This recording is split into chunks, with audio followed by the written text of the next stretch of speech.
Please go ahead. Good morning, everyone. Welcome to the Carbon Fiber Grand Challenge. We'll get started in a moment here.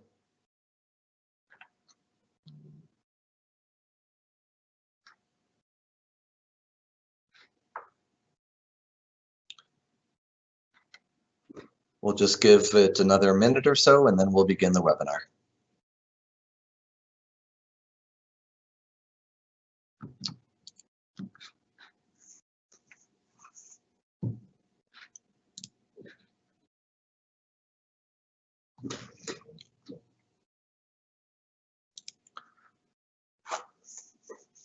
Okay, good morning or afternoon, depending on where you are calling us from, and welcome to the Carbon Fiber Grand Challenge Phase 2 webinar.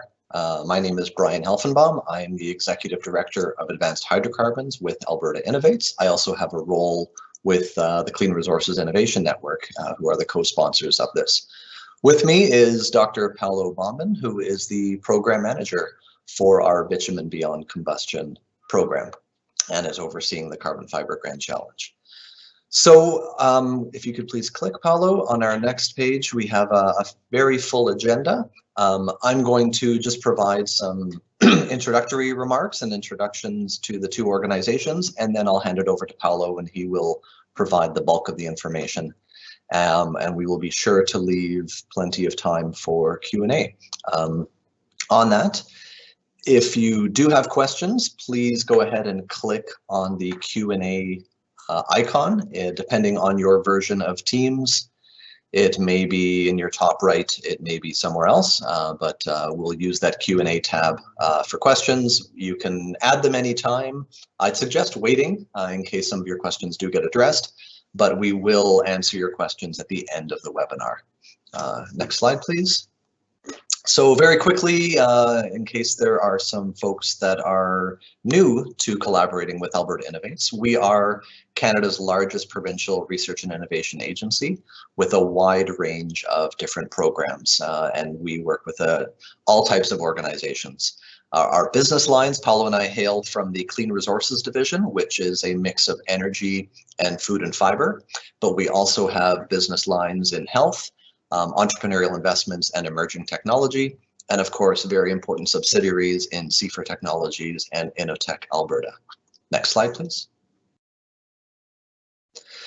The Alberta government sets the 2030 targets that we align to. So the Alberta Research and Innovation Framework, or ARIF, has a wide variety of different targets, and you can see circled in red are a few that are very pertinent to this challenge. And so this is when Alberta Innovates looks at our different programs and funding opportunities, this is ultimately what we are trying to achieve. Next slide, please. And then just quickly with respect to our own organizational structure, as I mentioned, we're from the Clean Resources Division, which you see shown here. Advanced Hydrocarbons comprises recovery technologies, bitumen partial upgrading, digital innovation, and the Bitumen Beyond Combustion program as highlighted in red. But we also have exciting programs in clean tech, environmental innovation, smart ag and food, bioindustrial materials, and prions. We also support important programs at ERA. So if you have interest in some of these other areas outside of BBC, then we would certainly welcome a conversation on a different day. Next slide, please.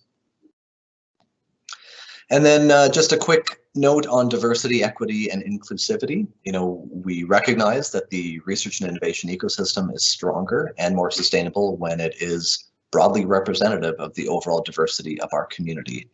We also recognize that historically, a number of groups and populations have been underrepresented in that landscape, such as women, Indigenous, small remote community, and new immigrants. So we encourage all entrepreneurs, researchers to apply. And if you are having issues, please don't hesitate to reach out to access potential program supports. Next slide, please. I think this is my last one. And this is, I've been talking so far about Alberta Innovates, but the co-funding partner here is CRIN, the Clean Resource Innovation Network, which is really built as a network of networks with over 1,300 member organizations. The vision is to contribute to a future in which Canada is the global leader in producing clean hydrocarbons from source to end use. And it's broken down into 7 different theme areas, and I have the privilege of co-leading one of those theme areas called low emissions value added products, which includes opportunities in hydrogen, carbon capture, utilization, sequestration, minerals, and bitumen beyond combustion, and hence the linkage here. CRIN was fortunate to receive funding from the Federal Ministry of Innovation, Science and Economic Development, or ISED, through their SIF Fund 5, and $3 million of that is being used to fund the $5 million going into phase 2 of the Carbon Fiber Grand Challenge.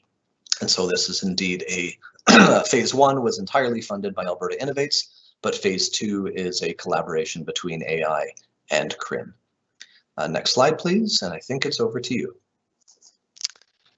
Thank you, Brian, and good morning and good afternoon, everyone.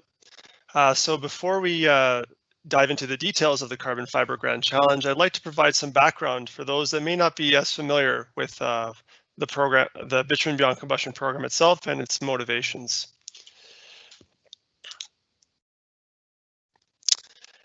Alberta is rich in oil sands, roughly 180 billion barrels of reserves in the province, with 3 million barrels per day of production today.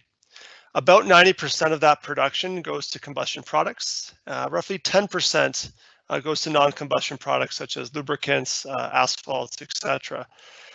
We believe, though, that the amount of non-combustion products, the percentage can increase as we go forward, and the non-combustion products that we believe can be generated can be of significant value and can offset the combustion products that are generated today and reduce the emissions in the long run.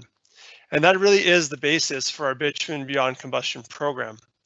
It involves that conversion of bitumen to these non-combustion products using primarily the fraction of bitumen called the asphaltenes, which is the heaviest component. This is a large component of the bitumen barrel, and one that we think holds promise in making a lot of different products. So at the bottom, you can see that there are a number of different targeted materials, such as carbon fiber, asphalt, activated carbon, graphenes, metal carbides, vanadium flow batteries that we think could be generated out of the raw materials found in the asphaltene fraction of bitumen. Of course, process technologies need to be developed to get us there, and that is part of the effort ongoing in our program. Carbon fiber is identified as our top product in this slate of products listed there on the right-hand side. And the real objectives of this program are multifold, economic development being key along with job creation. We do think that by creating non-combustion products, we avoid many of the greenhouse gas emissions that would occur at end use, where 80% of emissions currently are produced. We think it's a way also to protect our natural resources in terms of their usage and finding usage going forward, as well as diversifying our economy. So this program is very important to Alberta Innovates and to the province. And that's why we're putting a lot of emphasis on carbon fiber and the potential to produce it from asphaltenes. I show here a scheme of, a generic pathway of generating carbon fiber from bitumen and asphaltenes, and we really see a lot of opportunity for potential innovation along this pathway.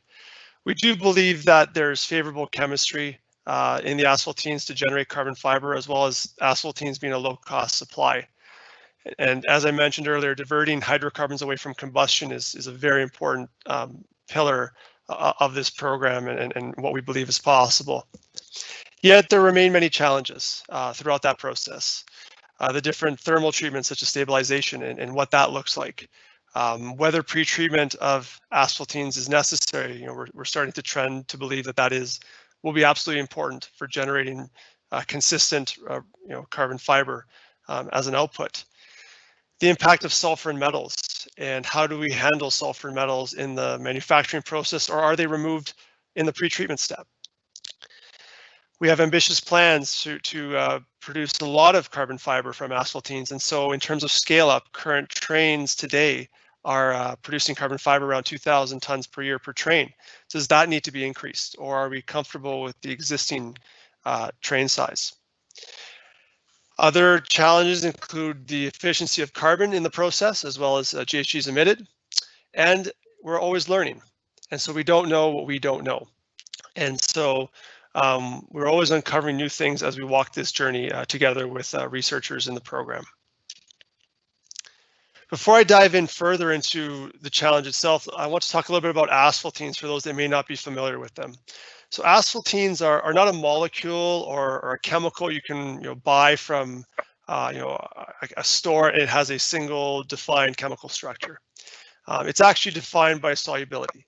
So if you take bitumen and you add in alkanes, whatever is insoluble and precipitates out, those would be the asphaltenes, as long as they're also soluble in toluene. So that's the definition of them. They're a complex mixture with a broad range of molecular weights, and they primarily contain carbon, but also contain hydrogen, sulfur, oxygen, nitrogen, as well as a variety of metals. They're solid at room temperature, but they are thermoplastic, so they will soften upon heating. And the softening point depends on any pretreatments or the field of origin. What asphaltenes are not is petroleum pitch. So those that are familiar with pitch fibers or the literature around petroleum pitch for carbon fiber, it is not petroleum pitch. That is a separate type of petroleum product from asphaltenes. Schematic diagram of what they look like chemically is shown on this screen. Really, the key takeaway here is that a lot of the rings have already been formed. There's a lot of aromatic rings in asphaltenes, which in theory should bode well for the formation of carbon fibers. It should reduce the energy required to form these rings in that process. We are ambitious in what we believe is possible. We're targeting really low cost carbon fiber here, less than $9 US per kilogram, which would put it sub $5 a pound US. We believe that by reaching these cost targets, we can enable an increase in global production up to 400,000 tons per year or greater. And so that's why we're really excited. We have a lot of asphaltenes available through our large production of bitumen. And so we think that if we can get the cost low enough, we can really produce a lot of carbon fiber for the world to use. The targets that we've set in this grand challenge, are listed here. On the right-hand side, I've put into this diagram all the commercial carbon fiber today. The ones in red are pan-based, the ones in blue are pitch-based, as well as our phase 2 and phase 3 targets. Now, these are notional targets. The key thing about our grand challenge is that we really want to drive commercialization of carbon fiber from asphaltenes. So we're really driven by commercial needs. And so these are notional targets. If you're not aware of any commercial products at the moment that could use carbon fiber, I would suggest targeting these targets. However, if you are aware of other products that could be made from carbon fiber from asphaltenes, and you believe there's a large enough market for it, we'll accept different types of properties. There are many dots on that map. We don't want to restrict innovation and restrict production of carbon fiber for different products if it doesn't meet those specific target ranges that I have listed there. If there are other ones that you're aware of and you can demonstrate the commercial need, feel free to pursue those in phase 2. Again, we really want to be driven by commercial needs here and meet the needs of customers. The key knowledge gaps, I've already touched on some of these previously on an earlier slide, but the gaps as we see it today, number one, is a mesophase required?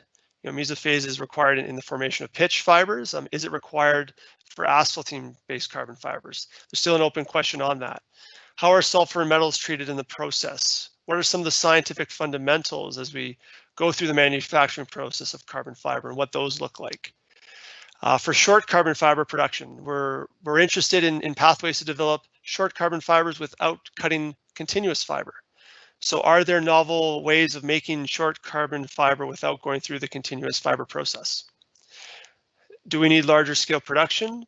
As well as what are the economics, energy requirements, and greenhouse gas emissions associated with the process? If we don't hit the right economics, low energy requirements, and low GHG emissions, then this will have difficult time coming to commercial reality in terms of consumers buying the product. And so that's really the background on our motivations behind carbon fiber and what we're interested in the challenge. Specifically with details about this challenge itself. As I mentioned, our objectives are to accelerate the development of technologies that can convert carbon oil asphaltenes into carbon fiber. We're really interested in advancing technologies that will benefit industry in Alberta and Canada. And creating that line of sight to processes and production capacity that will enable rapid scaling and uptake into major existing and new markets. Our timeline thus far has been, we've gone through phase 1.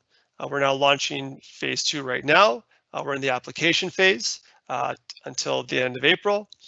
We plan for project execution to take place between June, July of this year, ending at the latest in December 2022. And by the end of phase 2, once phase 2 is over, then we'll move into phase 3, which will take place in 2023 and 2024. Phase 3 will build on phase 2 and take it to that pre-commercial level.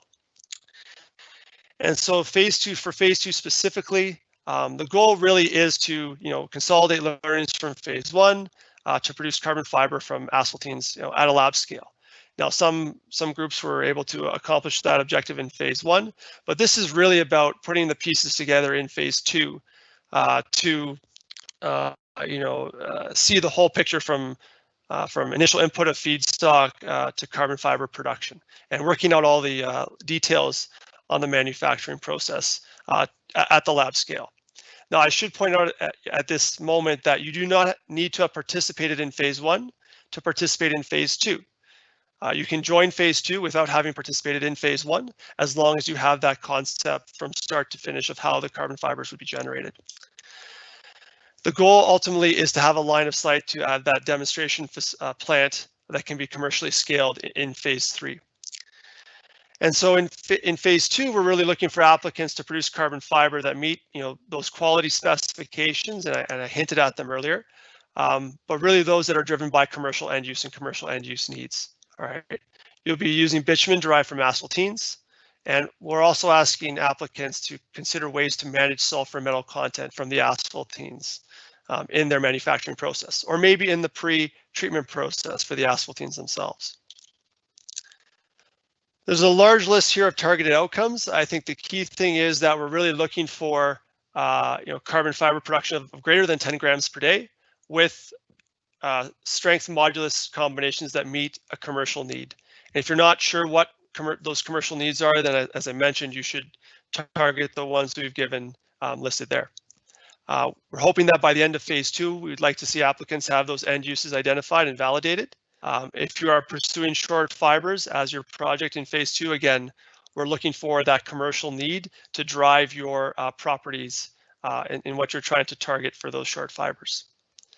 We also want to see applicants put together some energy requirements for their process by the end of phase 2, as well as a greenhouse gas profile, as well as have some preliminary cost expectations of what you think the cost could be based on your process.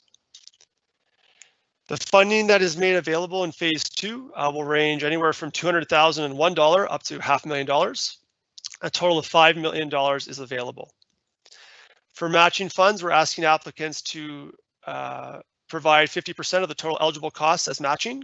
However, if you're not able to reach that 50% matching fund number, we will consider your application. However, it would be viewed less competitively than those that are able to reach the 50% target. And different from other Alberta Innovates applications, and for the first time here, we're actually making overhead, we're allowing overhead to be considered as an in-kind contribution for up to a maximum of 30% of the total budget. Traditionally, Alberta Innovates does not recognize overhead as an eligible contribution, but in this case, for this program, we are recognizing it as an in-kind contribution for up to 30% of your budget. The deadline is April 27th at 2 p.m. Mountain Daylight Time. So for the application itself, I'll walk through a little bit about the eligibility first. So there's a lot of writing on this slide, but the key thing is really it's open to anyone who has a concept or an idea, and you don't have to be based in Alberta and Canada. However, you do need to demonstrate a clear value proposition for Alberta and Canada. But again, it's open really to anyone out there from any type of organization. There's also a lot of writing on this slide, but the key thing here is that you need to have demonstrated expertise, not necessarily for making carbon fiber, but for doing research and applying, concepts to research in an innovative fashion, as well as being able to report on your research. So essentially being able to run research programs and research trials and have demonstrated success in the past doing so.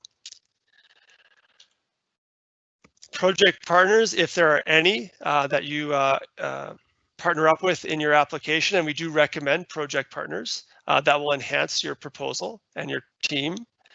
They need to demonstrate that there is no conflict of interest between yourself and that partner, and they need to be in good financial standing with Alberta Innovates and its subsidiaries.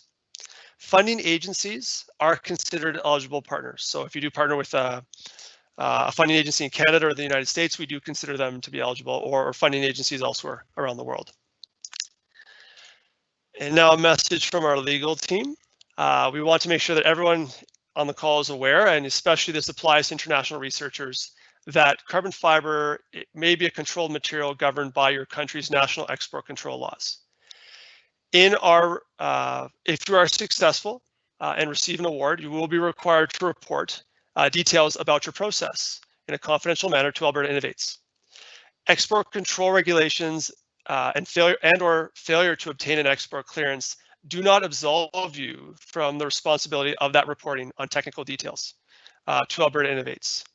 And so essentially what this says is if you are not able to report on your results as governed by your national export control laws, please do not apply to the program.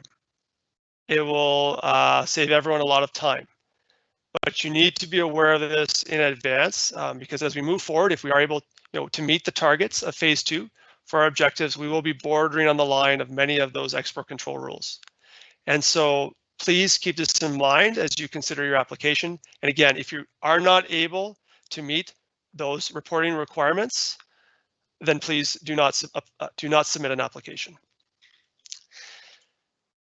For the asphaltene samples themselves, asphaltenes used in projects need to be derived from Alberta oil sands bitumen. No exceptions will be made on this point. You're able to source them yourself, or if you do not have ability to source them yourselves, we do have samples provided through our sample bank. For phase 2, we've actually listed the properties of the different samples on our website. So you're able to look at the samples themselves and select on your own which samples you wish to use in phase 2. You will be asked for that to identify which samples in your application.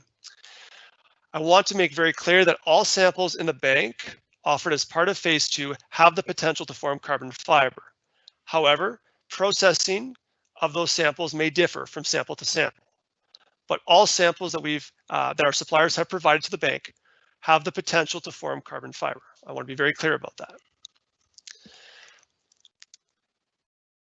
The application itself will be judged on a number of criteria. The innovation opportunity, which describes what your solution is for developing carbon fiber, what you view as the market for your carbon fiber and the properties of the carbon fiber that you will be making in phase 2, what you view as the proposed commercialization pathway, that is taking it from phase 2 onward out to a commercial state, your project itself, the work plan, your budget, your team, as well as a risk analysis for your project. And finally, an implementation plan for your successful process in Alberta and Canada.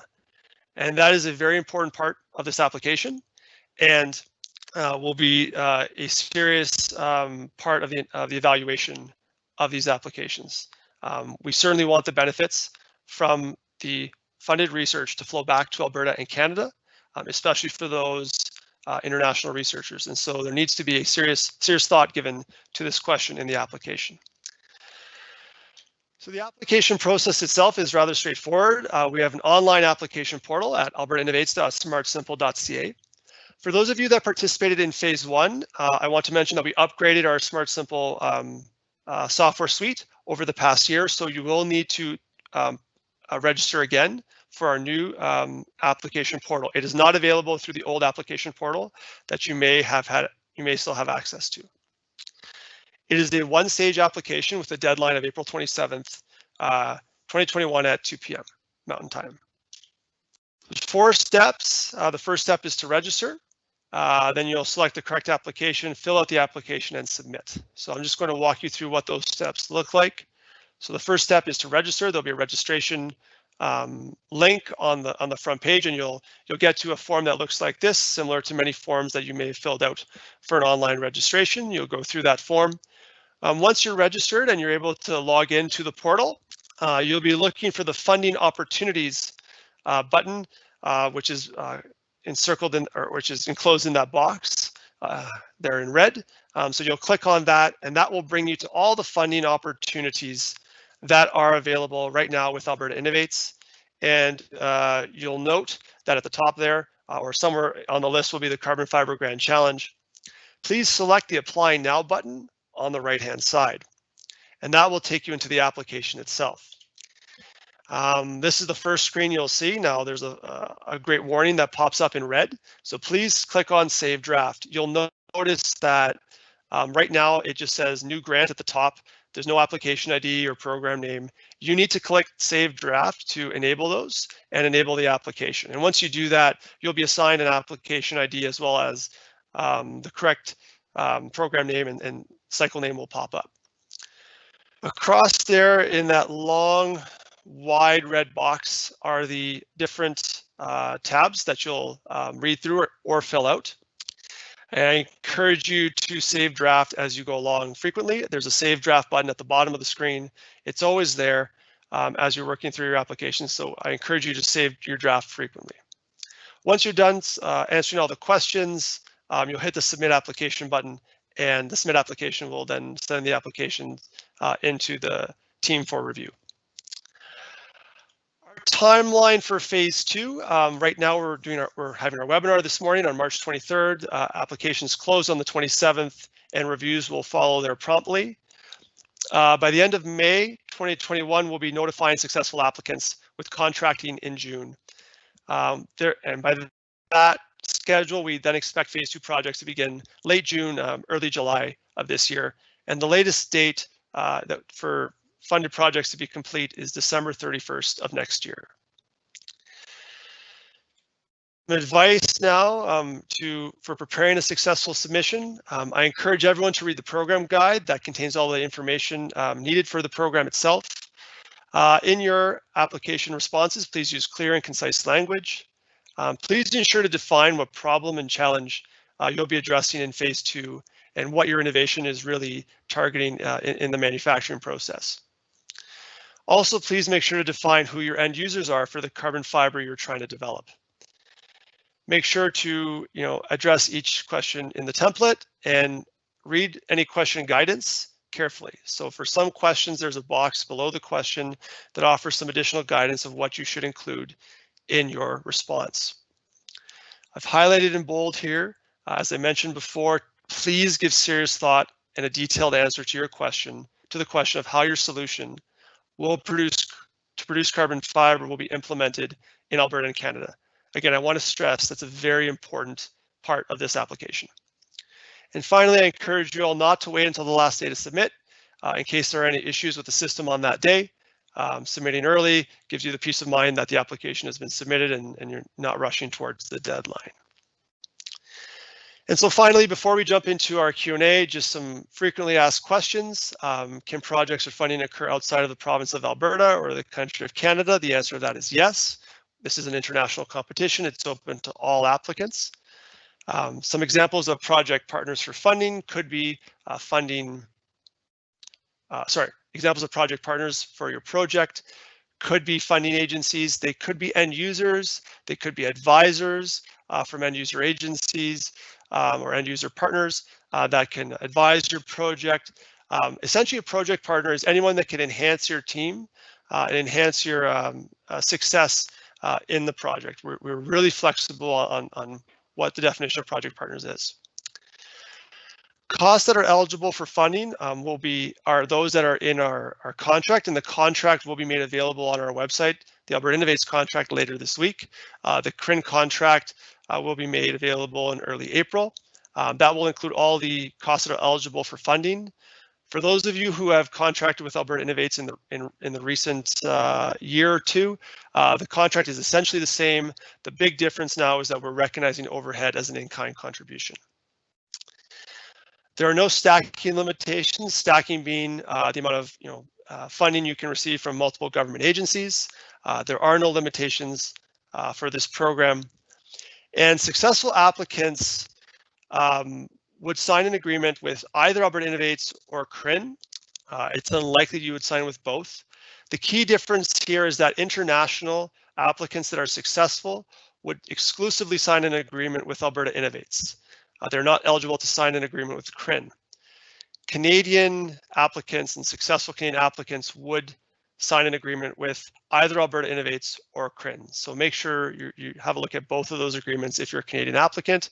If you're an international applicant, please look exclusively at the Alberta Innovates agreement when it's made available. And with that, we'll now transition to Q&A. So please feel free to include your questions in the live event Q&A, and we'll start off with that right now. So maybe Brian, if you'd like to take the first question. Sure, I'll let you catch your breath. So I'll start at the top here. Craig asked a question at 10:11 relating to sources of bitumen. Craig asked this early, and Paulo did address this a bit later, but I'll just say in general, at this point in time, we don't really know what the best properties of a bitumen feedstock would be, or whether they can all ultimately end up as a carbon fiber. For the purposes of this competition, the only hard and fast rule is that it needs to be Alberta sourced, and as you saw, we have an asphaltene sample bank with 4 samples available and specs accordingly. If to Craig's question, if you have access to your own bitumen that you think would be a strong precursor, then you are more than welcome to use that. But do keep in mind that we are looking for, ultimately de-risking an opportunity that has broad commercial opportunity. So if your feedstock would be seen as a very niche material that might be a bit unique, then that will not be as competitive in our evaluation versus a bitumen feedstock that comes in very high volumes. So I'll leave it at that. Over to you, Paulo. So the next question comes from an anonymous attendee. On slide 13, it shows innovation in the carbon fiber process, but not on the precursor development. Can you comment on why this is the focus? So our focus really is on the whole system. So precursor development is part of that entire carbon fiber manufacturing process. And so if you believe there's a solution exclusively on precursor development, please feel free to consider that, but you'd also need to consider the balance of the manufacturing process as well. Again, one of the key targets for phase 2 is the production of at least 10 grams a day of carbon fiber from the process, and so that's why we're interested in the entire process. But certainly precursor development is an important aspect of the production of carbon fiber, and it is something that we recognize at Alberta Innovates it will be very important over the next 2 years. And so Alberta Innovates will be looking at precursor development in parallel with the Carbon Fiber Grand Challenge very seriously, because we understand that has a significant impact on the final output product from these manufacturing processes. The next question was partially answered. Is the presentation available? So a PDF of this slide deck will be put on the website later today. We are also recording this session so that we can capture all of this Q&A that we're in the middle of, and that recording will also be put on our website later today. The next question is, can we request both types of samples? And so there are 4 samples available, 4 samples listed on our website at the moment. In the application, we do ask for which up to 2 samples that you would like to consider using in phase 2. So you can request more than one sample that is listed on our website at the moment. The next question is, do we need a letter of intent? So I think what that's getting at is normally, or sometimes in these types of application processes, it's a 2-stage where there's a short LOI or EOI, expression of intent stage, that is later followed by the full proposal. We are basically looking at phase 1 as the quote, letter of intent process that we've already gone through. So to be expedient, we are not having a letter of intent stage, and we're proceeding directly to a full proposal. The next question is from an anonymous attendee. So from the perspective of an international entrepreneur tech developer, if the export requirements noted in your slides present a problem, meaning we cannot apply for funding, can the tech developer partner with a Canadian research and technology organization to do the R&D in Canada and therefore comply with export requirements? Absolutely. So you can absolutely partner with the Canadian team. The only thing I would offer there is that to ensure that in that relationship you are able to freely share information that may arise around these export requirements. But if that's the best approach to ensuring you're able to comply with the export requirements, you are absolutely able to partner with a Canadian R&D organization. Next question, if a team submits an application without any project partners, end users, carbon fiber industry professionals, etc., would that be considered with the same priority as others? The short answer is no. Certainly this is a competitive process. We can fund roughly 10 teams. We know we had 20 successful applicants to phase 1, many more who applied, and of course since that time we've had conversations with many. So we expect it to be a very competitive process. But the nuanced answer is it depends. Certainly having project partners is pretty much always a benefit, but it depends on who the project team is and what the capabilities are, and if you have a lot of expertise, a wider breadth of expertise than other research teams. We do have a bit more of a focus in phase 2 than we did in phase 1 on the market. So perhaps if you don't have an end user on your team, your application could be strengthened by a letter of support, right? Where an end user has provided a letter stating that, if you are able to ultimately produce what you say you're going to produce, then they would, purchase that and use it for those specific applications. So in general, project partners are, I'll say, always helpful to a point. We do look at governance, and when teams get large and unwieldy, that can certainly backfire a little bit. But generally speaking, we know as we move from phase 1 to phase 2 that we're expecting teams to get a bit bigger and to see further collaboration. Next question at 10:36 came in. Is it possible to share those sulfur and metal removal procedures so that we can remove these contaminants beforehand, since post-treatment can cause damage to carbon fiber? That is a great question. There are different processes out there that have been devised for removing sulfur and metals. Some of them are proprietary, some of them are available in the open literature. And so I would encourage you to examine what's available out there in the open literature. There are some companies that have processes for sulfur and metal removal. Maybe it could be an approach to contact them.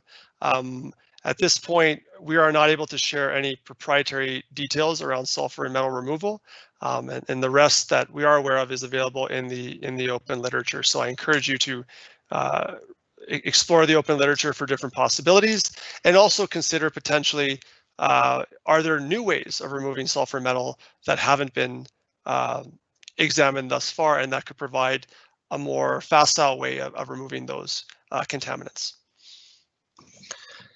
Next question, can you comment on the importance of the specific strength and modulus requirements that we laid out? So Paulo touched on this a little bit. We've put together targets for phase 2 and already for phase 3 based on, the current market, in that those specs would imply that there is a very large and significant market for a carbon fiber that meets those specifications. So in the absence of, other markets that you are aware of or targeting, then those would be the right specifications to hit because there is a robust market there. However, as he mentioned, if you are instead looking to target another market that you can show is potentially viable, so for example, a textile market or something that you perceive doesn't have the same strength or modulus requirements, but could be very large volume and very significant, and again, a letter of support or some kind of validation of this would be helpful, then we will certainly consider applications that do not meet the strength and modulus targets that we've put into the program guide.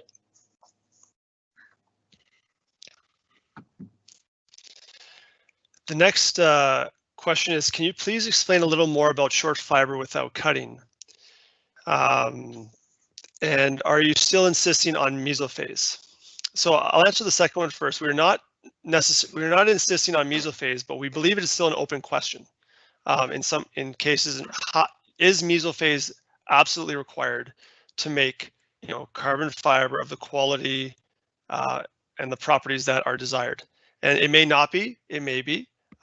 You do mention in the response that mesophase was not needed in the treatments that you've done.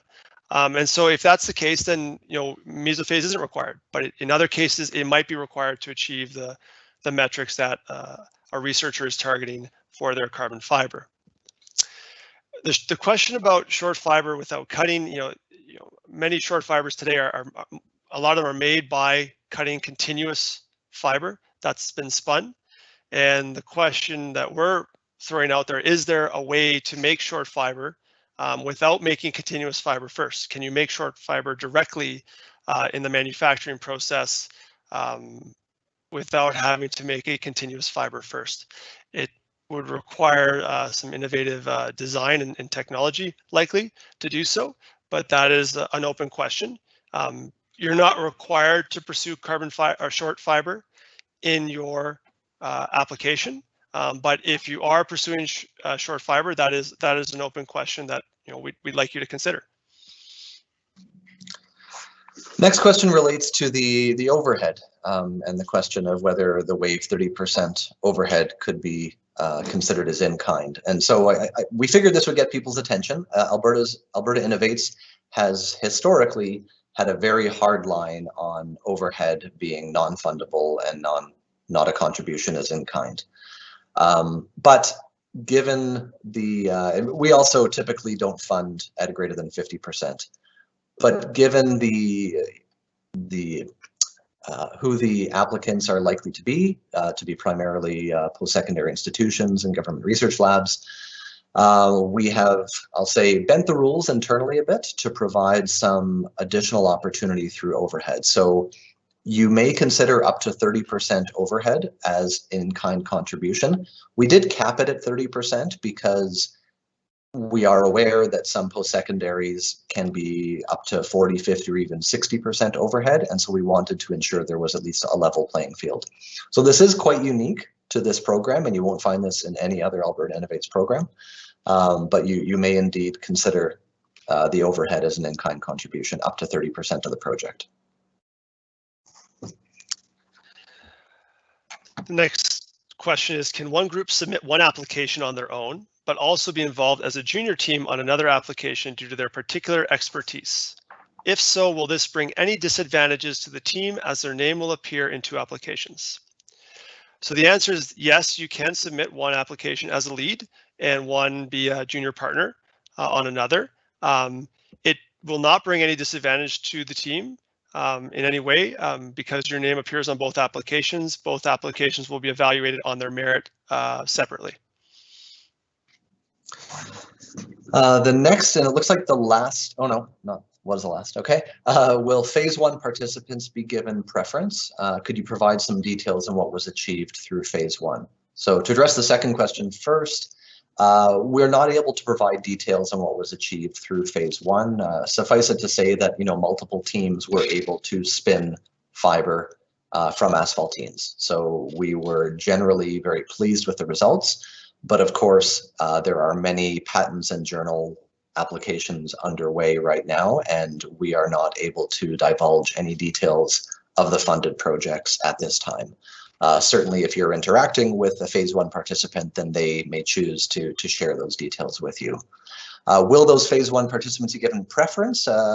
No, we are certainly not going to be ranking them based on who participated in the past.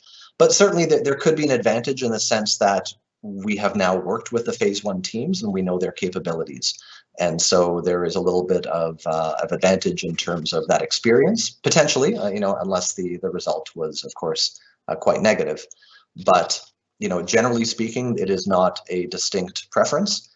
Phase 2 applicants that we've never worked with before, but can provide clear details that they are a very competent and leading research team, we would be excited to work with, and we would not hold it against them that they weren't available or aware of phase 1. The next question is, could you please elaborate on matching funds? So matching funds can come in either form of cash or in kind. Cash is, I think, straightforward. It could come from another funding agency. It could come internally from your own organization, the cash contribution. In-kind contributions would be another type of potential matching fund. So in-kind could be people's time from offering expertise. It could be resources that they're providing to the project. It could be other types of support to the project that is has a value and is auditable. So essentially, there's a lot of flexibility in what these matching funds could be, and essentially we're looking for we'd like you to put together matching funds that help support your project and help to advance your project in a meaningful way through the phase. I'll take the next two questions together because they're related. Can you comment on funding payments and timing, and then about what percent of total will be provided at the beginning? So great questions. The phase 1 was very simple. It was a very modest payment, and so it was a simple formula of 60% given at the beginning, and then the remaining 40% at the end of the project.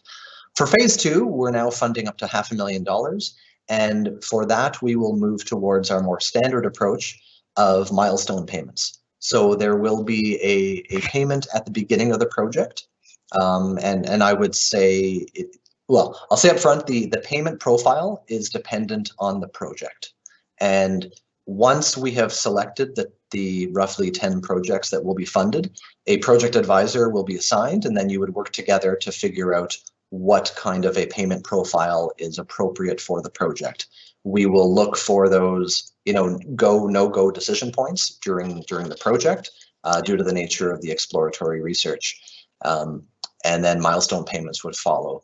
I would say, for an upfront payment, again, it will depend on the project, and if there are things like equipment procurement and other, long lead costs that come up front. So again, if you're front-end weighted or back-end weighted will vary, but perhaps 25% would be a rough approximation of what could be available at the front of the project.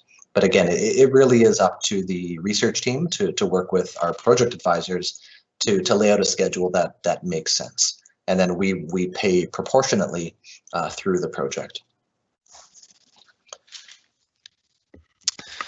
The next question is, you mentioned that recipients can sign contracts with AI or CRIN, but not both. What are the differences, and can you choose who you want to sign with? Brian, would you like to take this one? Sure. I will say it's a good question, Antonio. This is evolving. I would say I can't say definitively that it will not be both. Certainly for internationals, because CRIN is restricted. That would be solely with AI, but there is a non-zero probability that you could be signing with both. The premise right now is that the applicant would not be choosing who they sign with. So this is something that would be worked in the background between AI and CRIN. Certainly, we encourage you to review both agreements that will be posted to the website here shortly. If you identify major issues that would preclude you from being able to sign an agreement with one of the entities, we suggest that you highlight that to us. We don't expect that to be an issue. While we're on the topic of agreements, I will say, for folks who haven't worked with us before, please consider the AI contract as non-editable. There are rare occasions where we may make a revision, but please don't pass it on to your legal group to, edit it as they, to redline it and tear it apart as they see fit. As a Crown corporation, that the funding for both AI and CRIN is ultimately coming from public sources and heavily auditable, and we are required to be consistent across the board. So please review the agreements. If you identify a showstopper, please talk to Paolo or myself to clarify and see if there might be a path forward. But I'd say at this point in time that's the main thing to do. You ultimately won't be able to choose between AI and CRIN, unless there are some severe extenuating circumstances that preclude you from accessing funds from one of them. The next question is, in order to ensure we answer the GHG emissions calculations accurately, as per your requirement, may we request you provide a guidance form with an example? So if your project is selected, you'll be working with a project advisor from Alberta Innovates throughout the project. And as you move towards addressing this GHG emissions calculation question, they'll be able to provide guidance on how to formulate the analysis and potentially even provide a template. If this is something that many of the teams are requesting in phase 2, and we identify that as we move towards doing those calculations, then we may provide a template at that time. But certainly the project advisor that would work with you on your project would be able to provide guidance to help you answer that question. Paolo, I think the question may be related to the application form itself, though, prior to assignment of a project advisor. So, I mean, for the application, I would encourage you to think broadly. You don't need to drill down to the fine details because the process is still conceptual or in early stages of development. The error bars on the calculation would be significant, and so we just ask that you provide your best estimate, best guess, if you're providing your GHG emissions number in the application.